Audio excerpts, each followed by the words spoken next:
Hello बच्चों। तो आज हम क्लास 12 के हिंदी की तैयारी कैसे करें इसके बारे में हम लोग आप लोगों को बतलाने वाले हैं। तो सबसे पहले हम लोग लेते हैं बिहार बोर्ड में अगर हिंदी की तैयारी करना बहुत ही आसान है। आप इजीली जो है 99% जो है वो ला सकते हैं। बहुत आसान है, बशर्ते कि आपकी जो पढ़ाई है वो बहुत ही अच्छे ढंग से होनी चाहिए। और जिस तरीके से मैं बतला रहा हूँ उस तरीके से अगर आप तैयारी करेंगे तो निश्चित है कि आपका जो है बहुत अच्छा जो है नंबर हिंदी में आ जाएगा। यहाँ तक कि 95% प्लस जो नंबर है एकदम श्योर आ जाएंगे। तो सबसे पहले हम लोग इसको लेते हैं बिहार बोर्ड के हिंदी में। तो ऑब्जेक्टिव और सब्जेक्टिव दो भागों में बांटा गया है, जिसमें आपके 100 ऑब्जेक्टिव एग्जामिनेशन हॉल में आएंगे, जिसमें से सिर्फ 50 ऑब्जेक्टिव को ही आपको बनाना है। तो ऐसी स्थिति में ये देखिए आपका ऑब्जेक्टिव क्वेश्चन कहां कहां से आएंगे। तो इसमें क्या होगा कि आपका जो है 60% जो है गद्य पद भाग से आपका आ सकता है, या 40% जो है गद्य पद भाग से आ सकता है, और व्याकरण से जो है वो 60% आ सकता है। ये जो है बदलते रहते हैं। तो ज़्यादातर हम लोग उम्मीद ये रखते हैं कि 60% जो है वो यहाँ से गद्य पद और प्रतिपूर्ति से आएंगे, और 40% जो है आपका यहाँ से व्याकरण से रहेंगे। ये कभी कभी रेशियो जो है उल्टा भी होता है, 40% जो है गद्य पद भाग से रहते हैं और 60% जो है आपके यहाँ से व्याकरण से रहते हैं। तो इसमें आपको 13 चैप्टर जो है गद्य भाग में आपको 13 चैप्टर पढ़ना है, और पद भाग में भी 13 चैप्टर आपको पढ़ना है। और प्रतिपूर्ति जो है वो एक्स्ट्रा है, आपका एक अलग से बुक होता है जिसमें आपको सिर्फ 3 जो है वो पढ़ने, 3 कहानियां होती है वो आपको पढ़ने हैं। प्रतिपूर्ति में 3 चैप्टर पढ़ने हैं। तो ये आपका टोटल चैप्टर है गद्य पद भाग से। अब हम लोग आते हैं, अगर इसको बढ़िया तरीके से, इसमें देखिए सबसे आसान क्या होता है कि अगर आप किसी भी चैप्टर के उसके लेखक के नाम को अगर याद कर लेते हैं तो ऐसी स्थिति में वहां से आपका जो है 10 नंबर का काम हो जाता है। सिर्फ गद्य पद भाग के सिर्फ आप जो है वो उनके लेखक के नाम को याद कर लेते हैं, और जो भी कहानी है उन कहानी या कविताओं के नाम और उसके लेखक के नाम और उनके बारे में उनकी जीवनी थोड़ी सी आप जान जाते हैं। तो ऐसी स्थिति में आप आसानी से 10 से 20 नंबर जो है वो ला सकते हैं। उसके बाद आते हैं हम लोग व्याकरण में। व्याकरण देखिए, व्याकरण बहुत ही आसान है। अगर 12th क्लास की व्याकरण की बात करें तो बहुत ही आसान है। इसमें आपका संधि विच्छेद पूछा जाता है जो बहुत ही आसान होता है।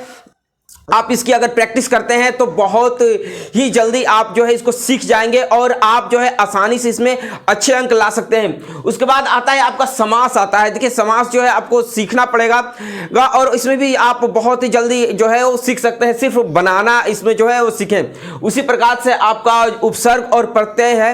उपसर्ग और प्रत्यय जो है आप इसका प्रैक्टिस करें, सेट से प्रैक्टिस कीजिएगा तो ज़्यादा बेटर रहेगा। तो ये भी आपका कंप्लीट हो जाएगा।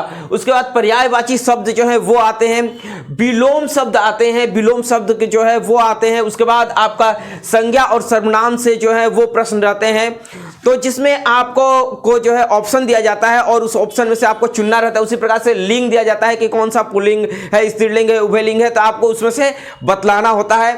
उसके बाद आपका आता है अनेक शब्दों के लिए एक शब्द। तो अनेक शब्दों के लिए एक शब्द का कौन सा शब्द का प्रयोग किया जाए वो आपका जो है रहता है, और 4 ऑप्शन रहता है जिसमें से आपको एक को सिलेक्ट करना रहता है। ये बहुत ही इजी सिलेबस है, बशर्ते कि आपको सिर्फ 1 घंटा जो है इसके लिए अलग से समय निकालना पड़ेगा।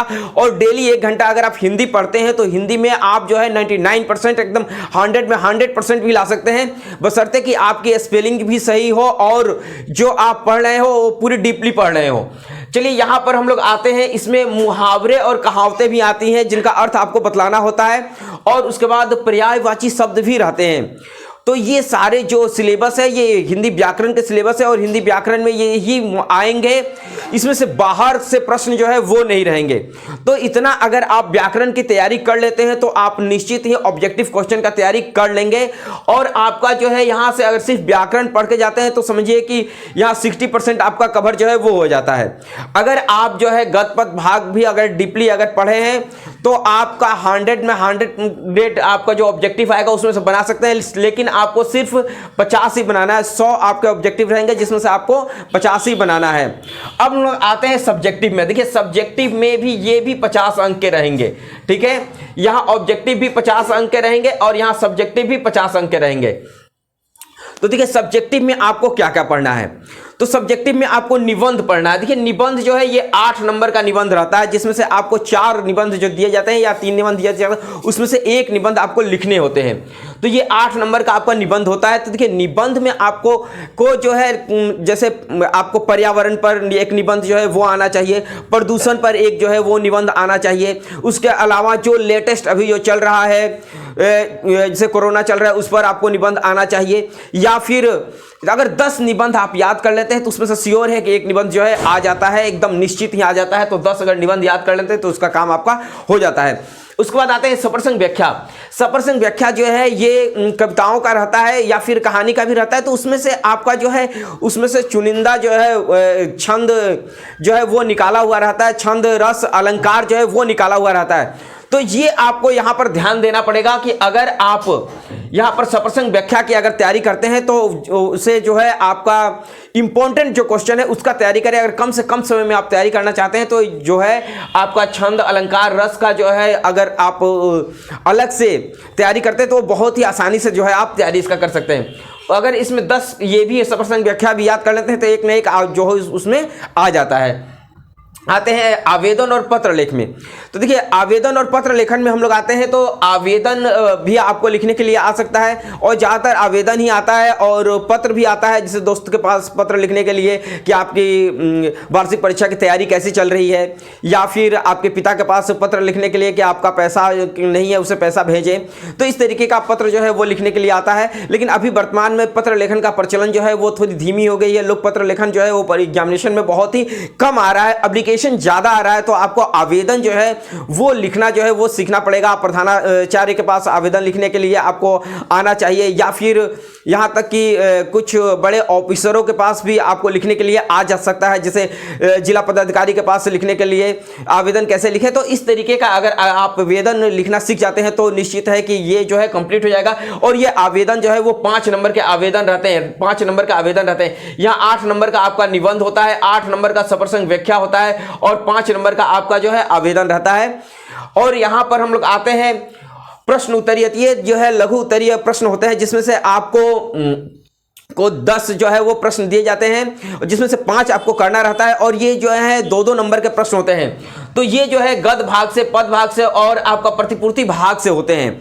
तो ये अगर आप कंप्लीट कर लेते हैं, अगर आपकी ये तैयारी बढ़िया है तो यहाँ 10 में 10 अंक जो है आप इजीली यहाँ से ला सकते हैं। यहाँ 5 प्रश्नों का ही उत्तर देना होता है। उसके बाद दीर्घ उत्तरीय प्रश्न रहते हैं, इसमें 6 प्रश्न आपको दिए जाते हैं। 6 प्रश्नों में से आपको सिर्फ 3 प्रश्न ही बनाने होते हैं और प्रत्येक प्रश्न जो है वो 5 नंबर का होता है। यानी टोटल जो है ये 15 नंबर के होते हैं। यानी आपके दीर्घ उत्तरीय जो प्रश्न होते हैं वो 15 नंबर के प्रश्न होते हैं। तो आप दीर्घ उत्तरीय की अगर तैयारी करते हैं तो यहाँ से आप जो है 15 नंबर इजीली जो है यहाँ से ला सकते हैं। उसके बाद आपका आता है संक्षेपण करने के लिए। इसमें एक पेज दे दिया जाता है और एक पेज में जो है वो एक कहानी दे दिया जाता है और उस कहानी को आपको संक्षेप में आपको लिखना होता है, छोटा करके लिखना होता है। और इसमें मुख्य बातें जो है वो मुख्य बातों को उसमें शामिल करना होता है। तो ये जो होता है 4 नंबर का होता है। तो ये भी बहुत ही आसान है। अगर आप 10 क्षण संक्षेपण अगर बना लेते हैं तो इसकी प्रैक्टिस हो जाती है और इसके प्रैक्टिस के बाद जो है इजीली आप जो है एग्जामिनेशन हॉल में इसका आंसर दे सकते हैं। तो देखिए ये पूरा जो ये हिंदी का अगर हम लोग तैयारी के बारे में बात करें तो ये बहुत ही अच्छी सिलेबस है और इसमें आपको उन सारी चीज़ों को अलग अलग कर दिया गया है जो बहुत ही आसान है। जैसे यहाँ पर अगर हम लोग बात करें ऑब्जेक्टिव क्वेश्चन में, तो ऑब्जेक्टिव क्वेश्चन आपका 100 ऑब्जेक्टिव आएगा, जिसमें से 50 ही हल करना है, जो बहुत ही आसान होता है। और एक बात करें इसमें से अगर गद्य पद भाग अगर प्रतिपूर्ति भाग भी आप बहुत ही अच्छे तरीके से अगर पढ़े हैं और ग्रामर भी आपका कंप्लीट है तो आप इसमें बहुत अच्छे अंक ला सकते हैं, इसमें कोई दो मत नहीं है। और बात करते हैं अगर सब्जेक्टिव में, तो सब्जेक्टिव को भी बहुत ईजी बना दिया गया है, बशर्ते कि आपका निबंध जो है उस पर अच्छा पकड़ होना चाहिए, सप्रसंग व्याख्या पर पकड़ होना चाहिए, एक आवेदन आप बहुत ही अच्छे तरीके से लिख सकें और प्रश्न का उत्तर देने का तरीका जो है वो आपको आना चाहिए। अगर आप प्रश्न को उत्तर देने का तरीका बहुत ही अच्छे तरीके से जानते हैं तो ये बहुत ही बढ़िया है। और दीर्घोत्तरीय प्रश्न के लिए भी अगर आप उसका उत्तर बहुत ही ढंग से देते हैं तो 5 में 5 अंक जो है वो मिल जाते हैं। उसके बाद आप संक्षेपण जो है उसको सीखना पड़ता है। ये जो है आप अगर प्रीवियस ईयर के क्वेश्चन का प्रैक्टिस करते हैं तो निश्चित है कि आप जो है बहुत अच्छे अंक ला सकते हैं। और अभी तक आपने मेरे इस चैनल को सब्सक्राइब नहीं किया, प्लीज़ इस चैनल को सब्सक्राइब कर लें, क्योंकि ऐसे ही कंटेंट और इससे भी बढ़िया बढ़िया वीडियो आपको मिलते रहेंगे। और अभी तक आपने मेरे टेलीग्राम को ज्वाइन नहीं किया है तो टेलीग्राम को ज्वाइन कर लें, जहां पर आपको प्रत्येक सब्जेक्ट का PDF जो है वो आसानी से मिल जाएगा। तो वीडियो देखने के लिए आपको बहुत बहुत धन्यवाद। मिलते हैं हम लोग अगले क्लास में, अगले वीडियो में। तब तक के लिए धन्यवाद।